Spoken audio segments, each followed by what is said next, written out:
Buen día. Hoy vamos a meditar sobre el Salmo 130. Titulé la prédica como Esperanza en el Dios que perdona. Y vamos a ver cómo en el Salmo vemos un adelanto, como tantos otros en el Antiguo Testamento, de lo que vamos a ver en el Nuevo y cómo es la salvación por gracia. Si ya tienen el Salmo 130, leemos, dice el versículo 1, tiene títulos el Salmo. Dice, clamor de un pecador, cántico de ascenso gradual. Desde lo más profundo, oh Señor, he clamado a ti. Señor, oye mi voz, estén atentos tus oídos a la voz de mis súplicas. Señor, si tú tuvieras en cuenta las iniquidades, ¿quién, oh Señor, podría permanecer? Pero en ti hay perdón para que seas temido. Espero en el Señor, en Él espera mi alma, y en su palabra tengo mi esperanza. Mi alma espera al Señor, más que los centinelas a la mañana. Sí, más que los centinelas a la mañana. Oh Israel, espera en el Señor, porque en Él hay misericordia, y en Él hay abundante redención. Él redimirá a Israel de todas sus iniquidades. Bueno, el Salmo 130, en estos títulos que leímos, nos anuncia que es un salmo de ascenso gradual. ¿Para qué sirve el cántico? ¿O cuándo se usaba el cántico de ascenso gradual? Cuando los peregrinos ascendían a Jerusalén para las fiestas religiosas, cantaban los salmos durante el viaje. Cada salmo se podía asociar a un lugar del camino particular, se podía asociar, si no, al ánimo de las personas que iban haciendo este ascenso, y eso iba a determinar muchas veces qué salmo se cantaba. Los comentaristas judíos modernos nos dicen que probablemente este salmo particular, el 130, se hablara en el momento de la entrada a la parte del templo, porque habla acerca del perdón de Dios. Y eso es lo que ellos buscaban en la fiesta. Este salmo es interesante, esto de ascenso gradual, porque si bien el ascenso gradual es lo que le decía de esta peregrinación o de esta caminata al templo, tiene una segunda forma en que podemos ver nosotros que es gradual, que es de ascenso gradual. Empieza triste, empieza con desesperanza, con angustia. Señor, he clamado a ti desde lo más profundo, y termina con esperanza, termina arriba. ¿Sí? Tenemos un ascenso gradual también en el ánimo de este salmo en particular, y eso es algo hermoso y notable. Empieza con angustia y termina con una promesa y una esperanza segura. Y eso es hermoso. Martín Lutero nombró este salmo junto con el 32, 51 y 143 como salmos paulinos. ¿Cuál es uno de los temas de los que más habla Pablo? La salvación por gracia. Y este salmo habla de la salvación por gracia. También se lo llamó salmo evangélico, porque declara y presenta de forma clara cómo es la salvación, y que cualquiera que entiende su condición real delante de Dios puede ser salvo, puede ser perdonado por Él, y esa persona puede tener una esperanza segura en el Dios que perdona.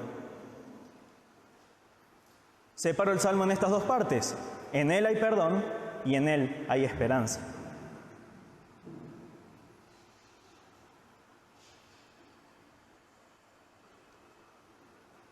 Leo de nuevo los versículos 1 al 3. En este primer punto, que es que en Él hay perdón. Desde lo más profundo, oh Señor, he clamado a ti. Señor, oye mi voz. Estén atentos tus oídos a la voz de mis súplicas. Señor, si tú tuvieras en cuenta las iniquidades, ¿quién, oh Señor, podría permanecer? Desde lo más profundo, expresa el salmista, y este desde lo más profundo es como cuando nosotros decimos tocó fondo. ¿Alguien tocó fondo alguna vez en depresión, en desesperación? Es esa imagen. No hay esperanza, No hay un punto mayor de angustia, no hay desesperación más grande que estar en lo más profundo. En otras partes de los Salmos nos habla de lo más profundo del mar, desde las profundidades del abismo, lo que sea, pero en este caso está hablando desde lo más profundo y está hablando de sí, de su corazón, de su condición de tristeza, desde lo más profundo. Oh Señor, he clamado a ti.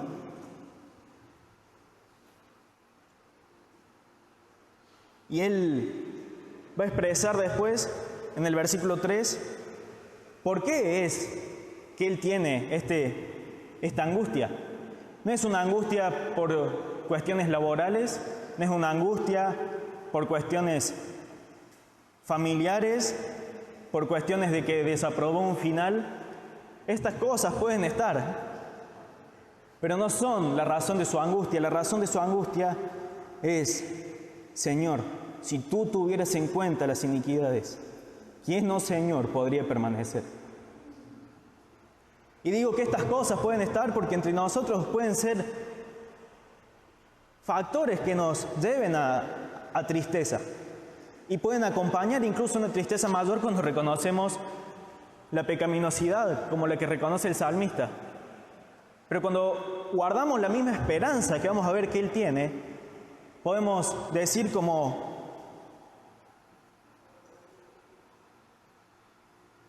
Spurgeon, creo que era: he aprendido a besar la ola que me ha lanzado contra la roca. Entonces, pueden estar las otras preocupaciones, pero si tenemos que elegir una razón para preocuparnos, una razón para estar desesperanzados y desesperados, es porque ¿quién, no, Señor, podría permanecer si tú tuvieses en cuenta todos nuestros pecados? Eso es lo que nos tiene que llevar a la tristeza, y una tristeza profunda al reconocer que nadie, o alguien puede, si el Señor tuviese en cuenta todas nuestras iniquidades, todos nuestros pecados, todas nuestras faltas, ¿quién puede permanecer? Levante la mano. No, yo tampoco. El salmista tampoco, y lo sabía. Y el salmista en el versículo 7 va a llamar a todo Israel que tampoco podía permanecer si el Señor tuviese en cuenta todas sus iniquidades. No hay forma de permanecer delante de Dios, y eso debe llevar a la desesperación. No es una cuestión de que lo dice el Salmo, lo leemos y queda ahí. Es una realidad que para el que no tiene la esperanza, que hay esperanza y la vamos a ver después, lo debe angustiar. El pecado no es un juego, la eternidad es cierta, y el que vive alejado de Dios está condenado de forma eterna. Y eso es verdad. Lo queramos creer o lo queramos ignorar, es algo cierto, porque la verdad no depende de si la queremos aceptar o no. Y el versículo 3 nos da esta razón: si tuvieras en cuenta las iniquidades, oh Señor, ¿quién podría permanecer? Su tristeza es a causa de su iniquidad, de sus pecados. Y plantea esta pregunta, que está sin respuesta explícita, pero que le respondimos todos juntos: ¿quién, oh Señor, podría permanecer? Nadie. El salmista entiende que él tampoco puede permanecer. Y no hay razones para que Dios lo escuchase tampoco, si no fuese por el versículo 4, que tiene uno de los peros tan hermosos que la Biblia nos regala. El versículo 4 dice: pero en ti hay perdón, para que seas temido. Y agradecemos a Dios por los peros, en los que se presenta una respuesta distinta a la que nosotros tuvimos. ¿Quién podría permanecer? Nadie. Pero en ti hay perdón. Y qué hermoso es meditar acerca del perdón de Dios. Porque nadie podría permanecer delante de un Dios santo, justo, bueno, pero hay perdón. Es un Dios que también perdona. Y ahí es en donde empezamos a ver esta esperanza. Estamos viendo que en Dios hay perdón, pero ya vamos viendo la esperanza. En palabras de Juan, vemos otra forma que él expresa esto del perdón. Dice: si confesamos nuestros pecados, Él es fiel y justo para perdonarnos los pecados y para limpiarnos de toda maldad. Y es la misma verdad preciosa y gloriosa de que Dios perdona los pecados, pero perdona todos los pecados. No es solamente que esté limitado a algún tipo de pecado, ya lo vamos a ver un poquito más adelante. Y Él es fiel y justo para perdonarnos y limpiarnos de toda maldad. Y en Él hay perdón para que sea temido. Y esta expresión, para que seas temido, es algo hasta lógico, porque cuando entendemos que no merecemos el perdón, nos llenamos de temor. James Montgomery Boyce lo expresa diciendo: aquellos que han sido perdonados son ablandados, humillados y abrumados por la misericordia de Dios y deciden nunca más pecar contra una bondad tan grande y terrible. Ellos pecan, pero en lo más profundo de su corazón no quieren, y cuando lo hacen, se apresuran a regresar a Dios en busca de liberación. Y ese es el sentimiento que nosotros tenemos cada vez que pecamos, porque nos duele el traicionar el perdón, el traicionar a Dios, que no le costó poco el perdón, le costó la vida de Jesucristo. Cuando el cristiano entiende lo grandioso del perdón recibido, tiene miedo de pecar nuevamente, pero no por el castigo, que decía el versículo 4, pero en ti hay perdón. Entonces no es miedo al castigo, porque hay un perdón, sino por miedo de deshonrar a Dios. Spurgeon dice: si Cristo murió para salvarme de mis pecados, yo no puedo jugar con el pecado que mató a mi mejor amigo. Y ese es el sentimiento que le queda al cristiano, y por lo cual tiene temor de Dios, por lo cual no quiere pecar contra Dios. No porque vaya a ser castigado, porque en Él hay perdón. Pero no quiere deshonrar al Dios de su salvación. No quiere faltarle el respeto y no quiere dar un mal testimonio de Él al mundo. Necesitamos entender que en Dios hay un perdón, y ese perdón es completo. Eso nos va a permitir pasar por la angustia.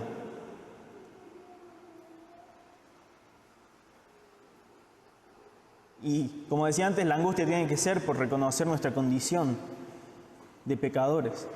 Y vamos a llegar a un temor gozoso que se desprende de este perdón completo. Vamos a ser temerosos de Dios, pero contentos de tener ese temor, porque vamos a recordar su perdón. Entonces tenemos que en Dios hay perdón, y también vemos que en Él hay esperanza.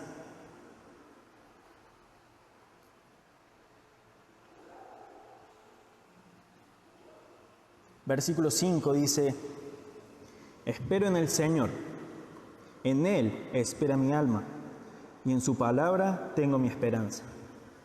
Mi alma espera al Señor, más que los centinelas a la mañana. Sí, más que los centinelas a la mañana. ¿Y cómo espera el salmista? ¿Qué dice el versículo 5? ¿Alguien tiene otra traducción? Acá yo leí: espero en el Señor, en Él espera mi alma, y en su palabra tengo mi esperanza. ¿Alguien tiene otra traducción? El versículo 5. Reina Valera, entonces dice: esperé yo a Jehová, esperó mi alma, en su palabra he esperado. Y esta palabra esperanza que vemos en el versículo 5 nos habla de una espera paciente. Debería ser como cuando esperamos el colectivo.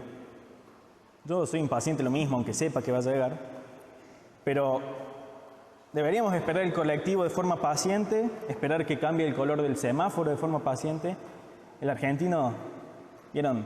Está sincronizado con el semáforo. Cambia verde y ya está tocando bocina al de adelante porque no avanza. Bueno, no es paciencia eso, pero es lo lógico ser pacientes, más con la certeza de que el color del semáforo va a cambiar. Con los colectivos no pasa porque por ahí te clavan un paro y vos estás esperando. Ese es un moco. Pero bueno, el semáforo sí, el semáforo cambia. Entonces esperamos de forma paciente el cambio de ese color. Hay varias madres embarazadas acá en la iglesia y tienen que esperar pacientes el nacimiento de su hijo. Saben que va a nacer y esperan de forma paciente. El salmista puede esperar de forma paciente porque su esperanza, ¿en qué está fundamentada? El versículo 5 también lo dice. En su palabra tengo mi esperanza. Y eso es más seguro que el colectivo venga, que el semáforo cambie porque se puede cortar la luz, o que un hijo nazca, o la espera de un hijo. Porque incluso lo más seguro que tenemos es la muerte, y ni siquiera sabemos si la vamos a pasar, porque el Señor prometió volver antes. Prometió volver. No sé si antes de nuestra muerte o la de alguien más. Pero Él prometió volver y no sabemos si vamos a pasar la muerte, y es lo único seguro que tenemos. Entonces, el salmista, confiando en lo que Dios ha dicho, porque en su palabra en la palabra de Dios Él tiene su esperanza, puede esperar de forma paciente. Pero su espera no es pasiva. ¿Cómo el salmista podía descansar en lo que Dios había dicho si no hubiese conocido lo que Dios dijo?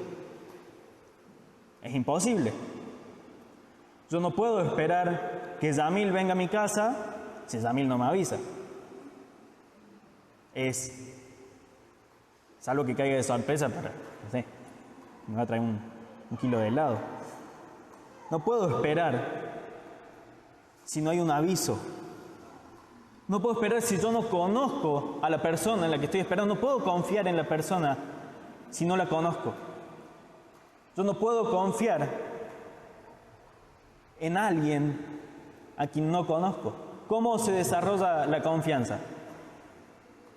A medida que conocemos a la persona. ¿Por qué yo confío en mi esposa? Porque la conozco. ¿Por qué confío en que Tommy va a venir a abrir, o Gus, o Diego, cuando tiene la llave, en que van a venir y van a abrir la iglesia? Porque se comprometieron a eso y los conozco y sé que lo van a hacer. ¿Por qué puedo saber que los grupos de limpieza que vienen todas las semanas van a venir? Porque los conozco, se comprometieron y dieron su palabra y son confiables y vienen y limpian. Yo no puedo confiar en alguien que me diga, che, después te pago, te piden plata en la parada del colectivo, después te pago, y no lo ven nunca más. No confías en eso. Capaz lo paga para que se vaya, pero no esperando que Él cumpla su promesa, porque no es alguien confiable para nosotros, no lo conocemos. El Señor sí es confiable, y es la única persona en la que de primera vista podemos confiar plenamente. En las otras personas vamos a entablar una conversación, vamos a ver una relación, vamos a ver, tratar de conocerlo, y ahí se va a ir construyendo la confianza. Pero en el Señor lo vamos a ver, lo vamos a reconocer, y vamos a saber que tenemos confianza plena, y esa confianza plena es la que expresa el salmista. Y espera paciente. Pero esa espera paciente no es pasiva, es una espera activa en búsqueda del conocimiento de Dios y de lo que Él ha revelado en su palabra. Él no espera en su propia justicia. ¿Por qué? Porque si Él tuviese en cuenta todas las iniquidades, ¿quién, oh Señor, podría permanecer?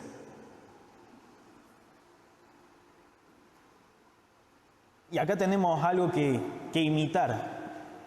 Nosotros sabemos que el Señor cumple, que el Señor es fiel, que el Señor es confiable. Y debemos aprovechar el tiempo para buscar a Dios.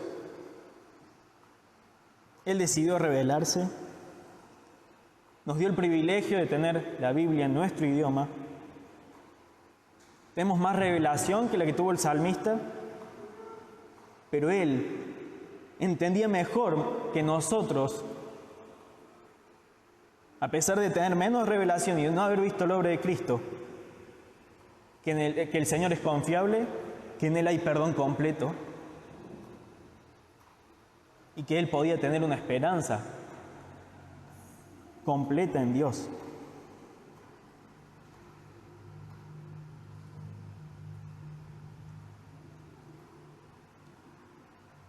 El versículo 6 dice, mi alma espera al Señor, más que los centinelas a la mañana. Sí, más que los centinelas a la mañana. Se ha sugerido que este centinela puede ser un soldado haciendo guardia, tiene que estar atento. Se ha sugerido también que podría ser un sacerdote esperando los primeros rayos de luz para empezar con los sacrificios del día. Y se ha sugerido que es un pastor que está en el turno nocturno y está esperando que amanezca para terminar su jornada de trabajo. Lo importante no es qué figura sea la del centinela, sino que está hablando de un centinela. Y el centinela es propio del centinela una actitud de vigilancia, de paciencia y de confianza. Vigilancia porque el centinela está alerta, está atento, espera la primera señal del amanecer. Paciencia porque a pesar de la oscuridad de la noche, el centinela no pierde la esperanza y continúa esperando con paciencia. Y confianza porque el centinela sabe que la mañana llegará de forma inevitable. Nosotros decimos siempre que paró, siempre que paró llovió, siempre que llovió, paró. Siempre que también llovió o hubo tormenta, que anocheció, salió el sol, mañana va a ser otro día. Son cosas que también tenemos bastante certeras. Y esto es más confiable todavía. Su espera está impregnada de una confianza inquebrantable. Y muchas veces pasa que entre los cristianos hay ansiedades. Y es por falta de fe en este punto. No creemos que Dios perdone realmente todo. No creemos que Dios pueda perdonar todos nuestros pecados. Y tenemos que aprovechar a conocerlo, porque mientras más los conozcamos, más confiable se vuelve para nosotros. Aprovechemos la Biblia, aprovechemos la iglesia. Esperamos y tenemos que esperar en el Señor, confiando que cumple su promesa. Pero tenemos que saber qué prometió. Esto nos va a hacer tener esta actitud de vigilancia, de atención y de alerta. Y vamos a poder esperar pacientemente, sin importar lo que pase alrededor. Vamos a mantener la paz y la seguridad, porque Dios es confiable. Cuanto más conozcamos a Dios, más confiable se vuelve para nosotros. Y sabemos que Él cumple sus promesas. Versículos 5 y 6 nos dicen, espero en el Señor. ¿Quién está hablando? En primera persona, yo espero en el Señor. En Él espera mi alma y en su palabra tengo mi esperanza. Mi alma espera al Señor, más que los centinelas a la mañana. Sí, más que los centinelas a la mañana. ¿Cómo vemos que es la esperanza del salmista? Personal. Yo tengo mi confianza en el Señor. La confianza de cada uno en el perdón de Dios y en el reconocimiento de su pecado son cosas personales. No porque estemos en la iglesia bíblica del camino, ya mágicamente somos hijos de Dios. No porque hayamos nacido en una familia cristiana, somos cristianos, vamos al cielo. Tiene que estar esta convicción personal de pecado, de iniquidad, de quién, oh Señor, podría permanecer si tuvieses en cuenta las iniquidades. O de forma personal, Señor, ¿yo podría permanecer si tuvieses en cuenta todas nuestras iniquidades? Y sabiendo que la respuesta es no, tener esta misma esperanza. Espero yo en el Señor, en Él espera mi alma, en su palabra tengo mi esperanza. Mi alma espera al Señor. Y es algo hermoso saber que el Señor nos regala este perdón también de forma personal. Así como mi convicción es personal, el Señor regala perdón completo de forma personal. Y hay otra cosa hermosa, que aunque esto sea personal, también se ofrece al resto. Y vemos nosotros en la gran comisión que se nos manda a hacer lo mismo que hace el salmista acá. Por eso le dice en Salmo evangélico también, si bien el perdón es personal, es ofrecido a todos. Versículo 7 dice, oh Israel, espera en el Señor, porque en el Señor hay misericordia y en Él hay abundante redención. Él redimirá a Israel de todas sus iniquidades. El salmista está invitando al resto de sus compatriotas a que tengan la misma esperanza que él estaba guardando.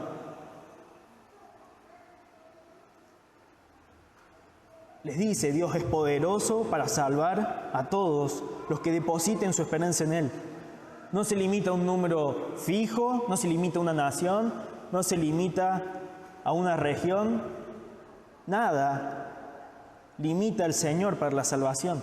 Y el salmista invita, en este caso, a sus compatriotas, pero sabemos que estamos incluidos en esta invitación y que tenemos la misma esperanza que el salmista, el mismo Dios que perdona que tenía el salmista y la misma necesidad de compartirla al resto sobre esta esperanza y perdón, igual que el salmista. No es que el Señor esté limitado, no hay pecado que Él no pueda perdonar, ni tipo de persona que Él no pueda salvar.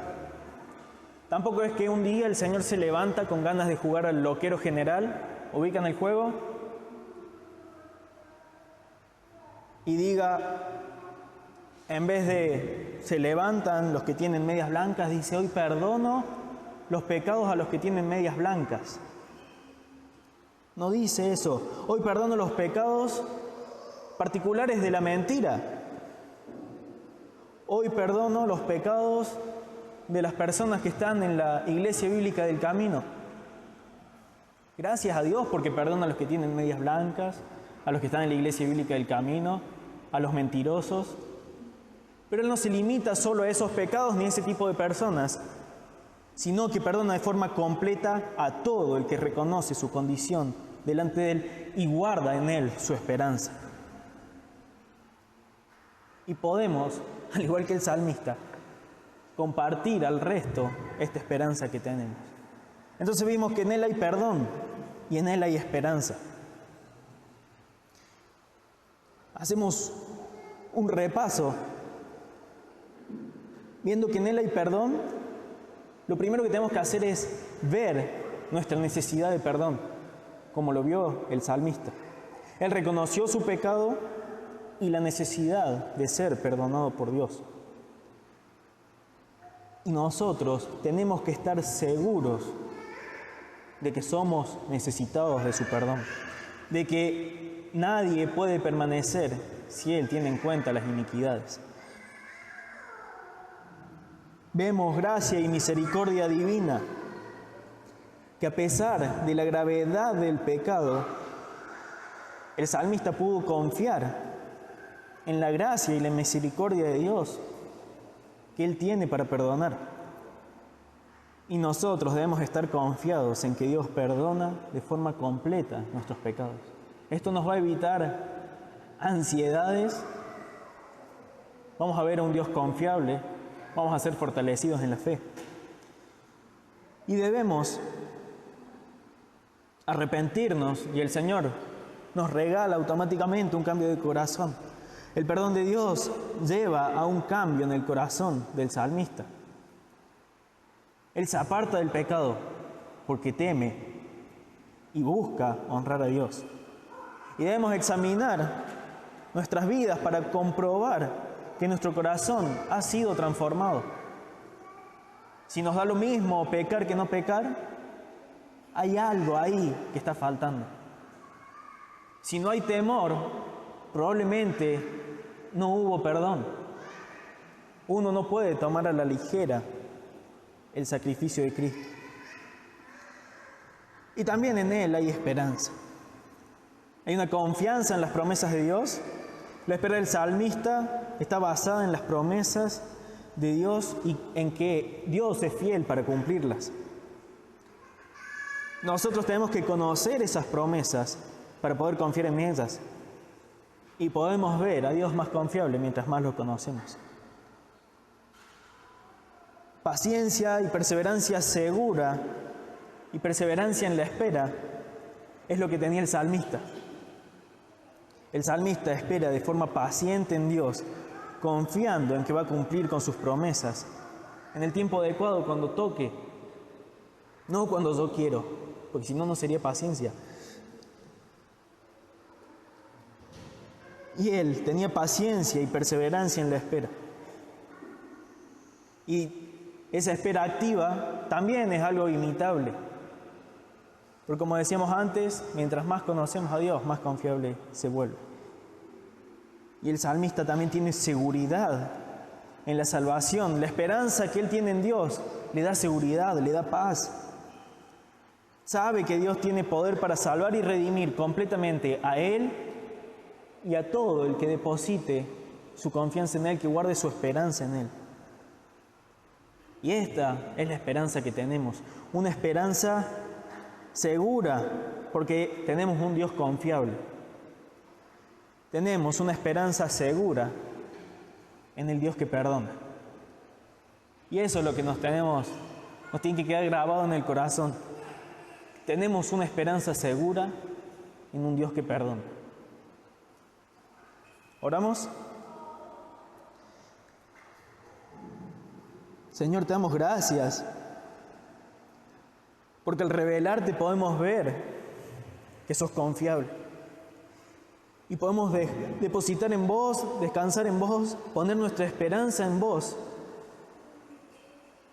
Dejar la esperanza segura en el Dios que perdona. Damos gracias porque regalas el perdón y nos regalas la posibilidad de, al tener confianza y esperanza en vos, estar seguros también, estar en paz, sabiendo que no vas a fallar, Señor, a tus promesas. Damos gracias por la salvación que regalaste a través de Cristo. Ayúdanos a estar tan impactados por tu perdón, por la esperanza que nos regalaste, y poder desear también compartirla para que el resto tenga la misma esperanza en el Dios que perdona. Rogamos en el nombre de Jesús. Amén.